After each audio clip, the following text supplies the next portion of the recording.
রাজনৈতিক দলগুলোর সদিচ্ছা থাকায় ত্রয়োদশ নির্বাচন সহিংসতা মুক্ত হয়েছে বলে জানিয়েছেন নির্বাচন কমিশনার আবুল ফজল মোহাম্মদ সানাউল্লাহ। মঙ্গলবার রাজধানীর গুলশানে ত্রয়োদশ জাতীয় সংসদ নির্বাচন 2026-এর নির্বাচন পর্যবেক্ষণ কার্যক্রমের ফলাফল ও সুপারিশ নিয়ে অনুষ্ঠানে কথা বলেন তিনি। এ সময় স্থানীয় নির্বাচনেও এই পরিবেশ ধরে রাখা এবং নারী প্রতিনিধিত্ব বাড়াতে রাজনৈতিক দলগুলোর ভূমিকার উপর গুরুত্ব দেন তিনি। নির্বাচন ভালো হলেও সংস্কারের প্রয়োজন শেষ হয়নি বলে মন্তব্য করেন নির্বাচন বিশেষজ্ঞ আব্দুল আলিম।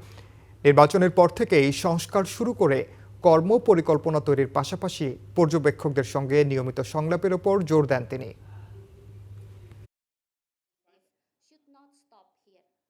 এই যে গত নির্বাচনটা হয়ে গেল 12 ফেব্রুয়ারি, এটা এইভাবে চিন্তা করা যায় যে this is the foundation of আমাদের যে নির্বাচন ব্যবস্থা, এটা প্রাতিষ্ঠানিকরণের ফাউন্ডেশন, শুরু, স্টার্টিং পয়েন্ট। সো কাজেই একটা ইলেকশন ভালো করে যদি আমরা বসে থাকি তাহলে কিন্তু হবে না। আমরা তো চাই জিরো ভায়োলেন্স, বাট বাংলাদেশের election unfortunately comes with violence, unfortunately. সেদিক থেকে আমরা বলবো, যদি ত্রয়োদশ জাতীয় সংসদ নির্বাচন 12 ফেব্রুয়ারি যদি কোনো কারণে অনন্য হয়ে থাকে, এটা হচ্ছে ল্যাক অফ ভায়োলেন্সের জন্য।